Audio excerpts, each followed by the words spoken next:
heels in the 2000s were built different.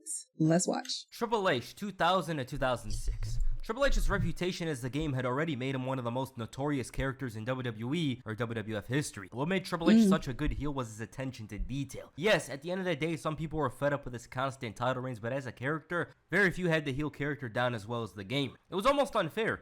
He already did a great job being the perpetrator of Austin getting run over and finding clever ways to steal the title, but 2000's Triple H had more in him, and this had to do with his positioning on the card. He was essentially the #1 guy in WWE at some points, and Triple H had a cool element to him, no doubt about it. It would become more apparent after the Reign of Terror era, but Triple H, he's one of the main reasons I made this video. This man was absolutely diabolical, plotted a return with his friend before stabbing him in the back, all to become his good buddy after he was attacked in the parking lot. He showed emotion and worry over his friend, but that quickly changed when he was revealed to be the perpetrator. Triple H already established himself as a heel, but they went the extra mile to make him even more detestable. Then he loses his match with HBK and takes him out with a sledgehammer. He's all bloodied up and 0 lessons learned. Okay, he hates HBK. Surely he doesn't continue this, right? Nope. This man played with a dead body at the funeral home. And it's strange saying it, let alone thinking of how WWE came up with this. Like, I'm kind of confused as to how did they come to terms that this is the story. It just sounds bizarre. I don't know, but Triple H continued. He turned racist for a month against Booker T, asking him for a towel to ride him in his limousine as a chauffeur. And it's almost a strange turn that his heel character took because the game wasn't known to be much of a racist beforehand. Even afterwards,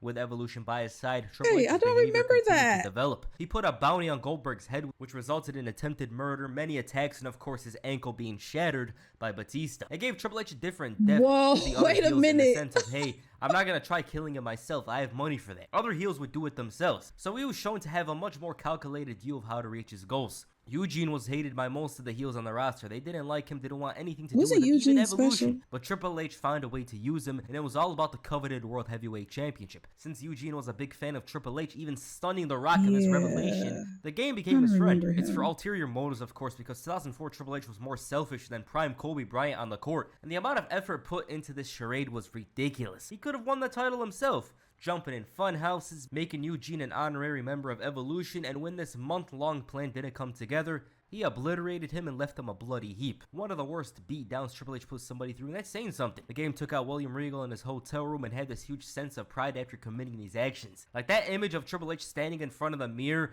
with a smile on his face was the perfect image to his heel run. A man who lacked morals, integrity, loyalty, and remorse, and this wasn't even the end of it. I think he embodied this character too fucking well, bro. Like, you just went full on evil and just, I don't know, that's crazy. Randy Orton did the one thing that Triple H couldn't, and that's beat Chris Benoit to become the World Heavyweight Champion. He took him out of the group, beat him senseless, and left him a bloody mess. Even then, he had expectations of Orton surrendering the belt and taking back his place as a member of Evolution, only for Orton to spit in his face and lose the belt afterwards. The game continued on as a regular heel. He finally did something huge by manipulating Batista into thinking JBL was out to get him, as this was a tactic to avoid the Animal choosing his world title for a match at WrestleMania. It didn't work though. He lost the title. So Triple H resorted to making Batista think there was friction between himself and Ric Flair, so Batista could associate himself with the Nature Boy again.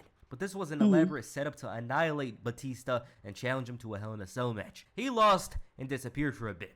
Upon his return the very first night, he almost killed Ric Flair out of pity. Triple H destroyed him with a sledgehammer, opened up his already fragile forehead, and threw him into the limo, all because he felt sad over what Flair had turned into. This version of Triple H was much more wise. The other version had Evolution and often felt vulnerable without them despite his abilities and storyline. From here, he was a casual heel. He did some stuff, but it doesn't stand out. Most importantly, Triple H was much more cooler here. He stopped wearing the suits often, leaned towards the sunglasses and jeans, and because he was less often in the main event scene, fans started cheering him. And after WrestleMania 22, plans were in place for a DX return. Now, as a kid, my memories of Triple H as a heel are towards his late heel run. I didn't like him for basic reasons, but there was a coolness about him that very few had on Raw at the time. There was other heels I hated more. Kane's already been the most diabolical wrestler that WWE had seen, but he lost his touch, not to mention had been a face for about 2 years. His mask run had run its course in management's eyes, and there was only one way to go, unmasking him.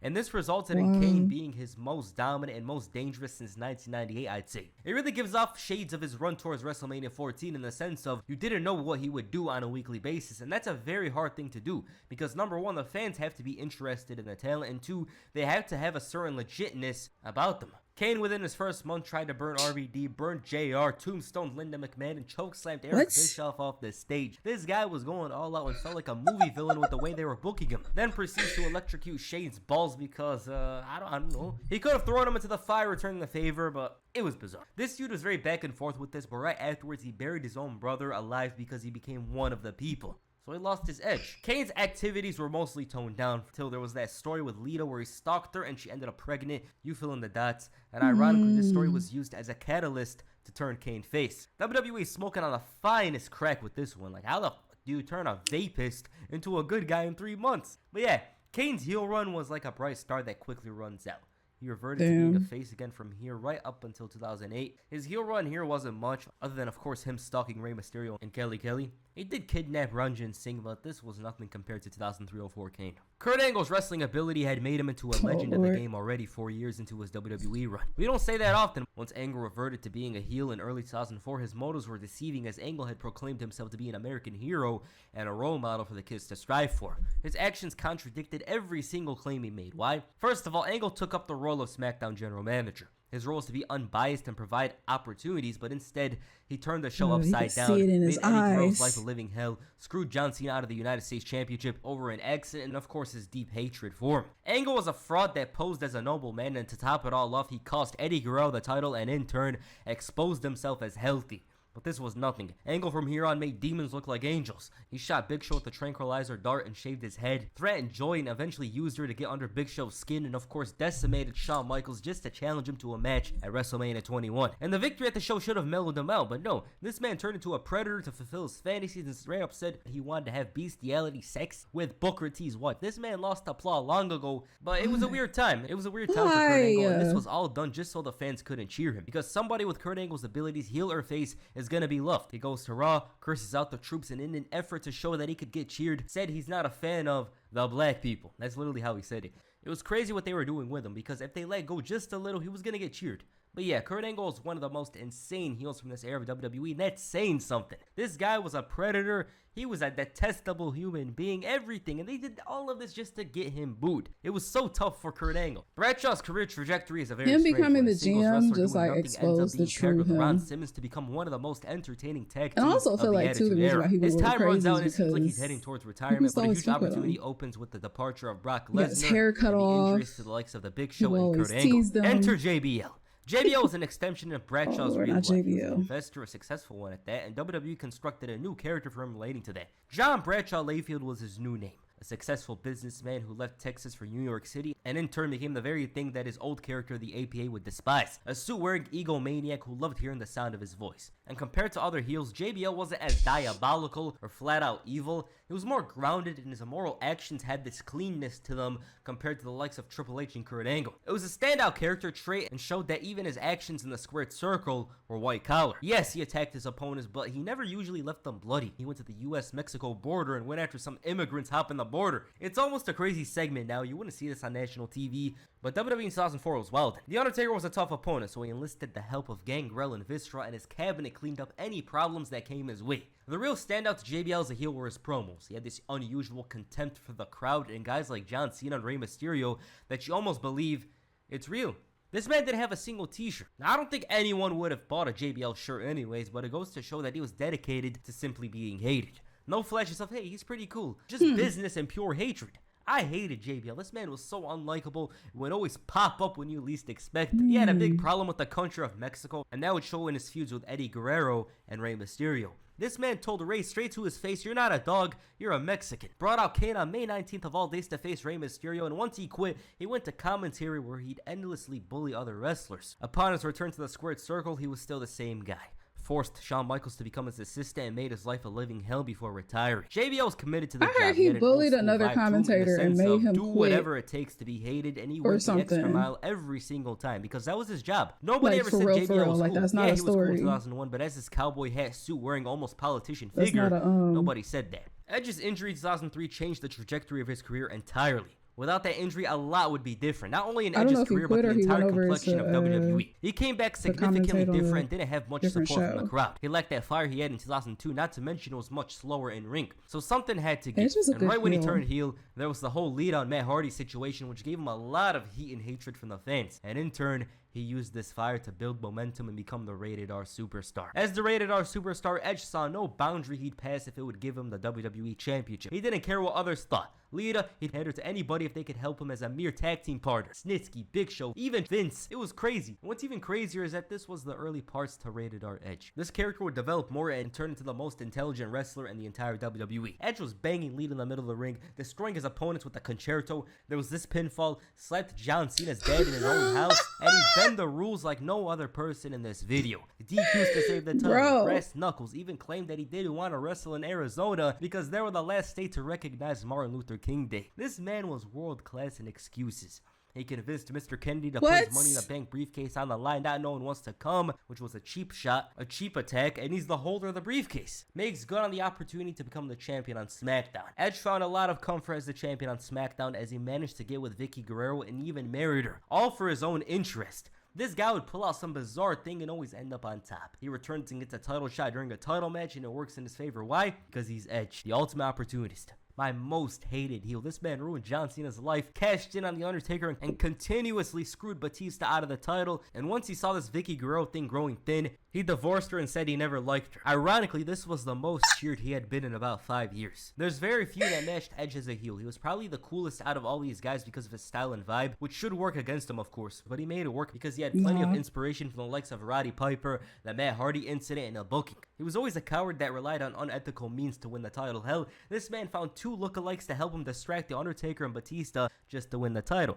This guy was reaching towards the stars just to find any single way to win that title. It was crazy. Randy Orton had the perfect baseline for a heel. He was a second-generation wrestler who felt entitled due to his father's success and, of course, his inclusion in the Evolution faction. Orton had the heel look down, a young talent who thought the world was his, and Orton did plenty. He disrespected legends such as Mick Foley, Harley Race, and even RKO'd the Fabulous Moolah. He had a hidden type of craziness that would unravel as the years would go by. It wasn't until he reverted in 2005 that things would change. For one, he RKO'd Stacy Keibler in order to focus on his match with The Undertaker at WrestleMania, and his feud with the Dead Man forced him to reveal his true nature, that of a pure psychopath. He burned a casket with the Dead Man in it, and upon his return proceeded to drive a lowrider in reverse and cause an explosion. That didn't work, and after the humbling inside Hell in a Cell, Orin moved on to business like nothing happened. He tried to smear Eddie Guerrero's legacy saying he's in hell, rode his lowrider, and screwed Ray out of his title shot at WrestleMania, but all this was nothing compared to the next couple of years. Ray and RKO as a tag team had some diabolical moments. They basically killed Ric Flair here and took him out with a concerto, did it to DX, but once they went their separate ways, Randy Orton became even more cold and calculating. He brought out the punt, used it to take out plenty of wrestlers, even John Cena's dad, and Orton needed this edge to finally get his hands on the WWE Championship, but keeping it required him to be persistent with this newfound attitude, and he learned the hard way. So upon his return from injury, a big emphasis was made on Orton's unstable side. He punted Mr. McMahon after having an argument with Stephanie, and from there, unhinged Randy Orton was here. He always showed remorse over his actions initially, but that would change. He did things with intent, such as DDTing Stephanie and kissing her in front of Triple H, taking him and Batista out with the punt, and then of course he had the bald look, which fit him well. He was having problems mentally, hearing voices, and he'd lash out on the likes of John Cena. This man was tortured and insane, attempted murder with a pyro. Hell, this man would go after his own guys every once in a while. The Viper Randy Orton was the most cold and frightening character of this time period. Oh, Randy did hit different. And Orton made it work. He had the talent to make this character a success. And one thing to know is that he had such great acting skills at this point. He just knew how to do the things he was doing and when to do them. It was crazy. It's kind of funny how Mr. McMahon was low-key the most talented heel in the entire WWF. The reason why I say low-key is because he was hidden in plain sight. McMahon added a lot to the shows with his character, and throughout the 2000s he showed why. At one point, this man was cheered on Raw and hated on SmackDown like he was the Antichrist. He was constantly provoking Hulk Hogan and fired him all because of his personal animosity towards him. Started having problems with his daughter Stephanie over the show, wanted to see Zach Gowen fail and use his prosthetic leg and made a mockery out of it. Used Brock Lesnar and A-Trade to attack his daughter, and to top it all off, he had a match with her and no mercy. Knew that his soul was destined for hell and started telling tales of his demise ahead of his buried alive match with The Undertaker. That didn't happen though, and McMahon disappeared. He wasn't really involved with storylines until the end of 2005 when he targeted Shawn Michaels, all for telling him to move on from Montreal. And this man was pressing him like, why don't you go back to the old days, the days of drugs and sex? I'm changed. Oh, well, you'll enter the Royal Rumble, but only if you beat insert name. Tried to force him to retire, drugged his drink and made him take a drug test, which flipped on its head, went to church and tried to find his own religion, made a match with God as Shawn Michaels' his tag team partner, won that match and started annoying Triple H, who didn't want anything to do with him, and this led to the return of DX. which drove McMahon crazy. 3 months of hell. Sure, he had the upper hand at some points, but by the end of it, he realized it wasn't worth dealing with DX. After his embarrassment at WrestleMania 23, this led to a change of appearance from McMahon. He sported a do-rag and started annoying Bobby Lashley, and it was more comedy rather than some big bad heel type of storyline. It slowly led to the end of the Mr. McMahon character. Not to mention, it wasn't as insane as he used to be. CM Punk signing with WWE caught some people off guard. An indie talent being scooped up by the biggest company around, and it's not like they didn't do this, it's just Punk's circumstances were significantly different than others like Paul London and Brian Kendrick. Punk's initial days in the WWE were as a face.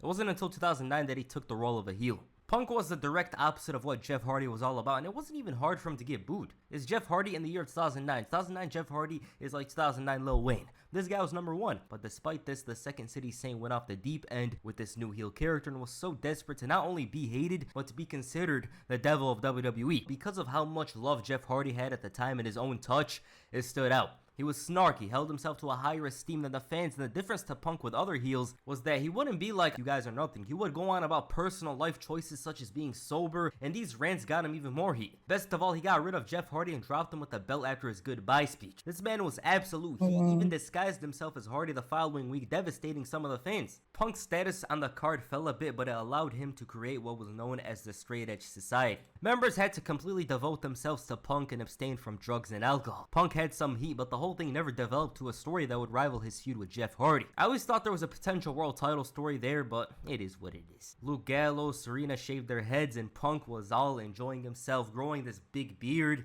He felt like he was almost a messiah-like figure. The Straight Edge Society helped CM Punk become one of the most hated men on SmackDown, but once he caught momentum with it, it was quickly taken out and disbanded. Punk didn't really have a long heel run in the 2000s, but in the small time he was given, he made the most out of it. So that's why I decided to include him here, because this man, for literally 3 months, pissed off every Jeff Hardy fan on earth. They just hated him. Chris Jericho's heel character in WWE had never been fleshed out properly. Early on, he was one of those mid-card heels, but because he was pretty popular, they turned him into a face. King of My World Jericho was a regular heel. He didn't do something that was too heinous, basic heel stuff.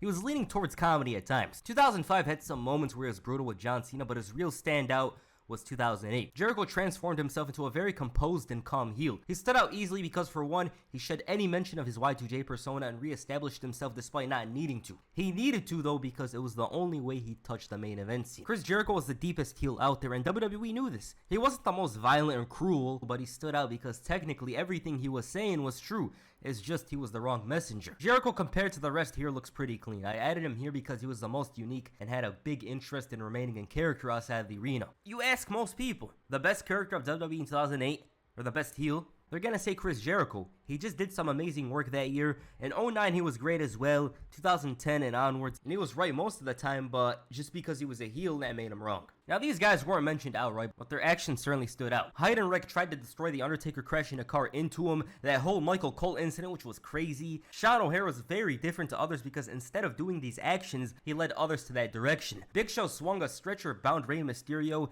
Jesus stabbed John Cena on a club and stole his chain. And there's plenty of examples out there. I didn't want to talk about comedy heels here as well because I just didn't think it was their place. King Booker, he was very entertaining, but he didn't fit the video much. Shawn Michaels' return in 2002 as a proud babyface made things seem unlikely for a potential heel turn. He came in as a heel with the NWO, but it was nothing compared to his old days. 2005, though, opened things up. Michaels took up the role of a villain for his feud with Hulk Hogan, and man, oh man, this man was still as amazing as he once was. 1 month, he was a heel for only 1 month, yet people are still talking about it. Because HBK was making jokes about Hulk Hogan, mocking him, and even trolled the Montreal crowd into thinking Bret Hart was coming back. This guy had no chill, and it's crazy, 1 month, but he made the most out of it. It's kind of unfortunate that HBK never continued being a heel from here on because he clearly showed that he still had the ability for it. But regardless, at the end of the day, this was a very memorable run. It certainly stands out, especially for a short run. Alright, these are the heels of the 2000s. A lot of these guys were absolutely insane. The way they booked them was crazy, and this was all just to prevent some cheering. They wanted these guys to be booed 99% of the time. The best heel out of all these guys, I'd say, is Triple H. Yeah. I think Triple H was the best booked as a character, not the stories or whatever. I'm talking about his character, his heel persona. The way he was booked was almost a TV show character. He had the most background as well. He was a part of the Clique, DX, and whatnot, and he managed to make something out of himself. But other than that, all these guys did their job well. They were amazing. Some of these guys would be doing some stuff you would not see today at all. You would not see this stuff at all. Alright, what do you guys think of the heels of the 2000s? Please comment down below, and that's the first video. Make sure you... Now, this video has made me realize out of everybody on here, Triple H's heel was the most like dark. Like there was no comedy, no funny segments. I mean, maybe there were, but just watching this, his was like the most dark and probably the most serious or the most creepiest. Damn, that is crazy. Leave some comments down below, guys. Let me know what you think, and I will see y'all in the next one. Toodle.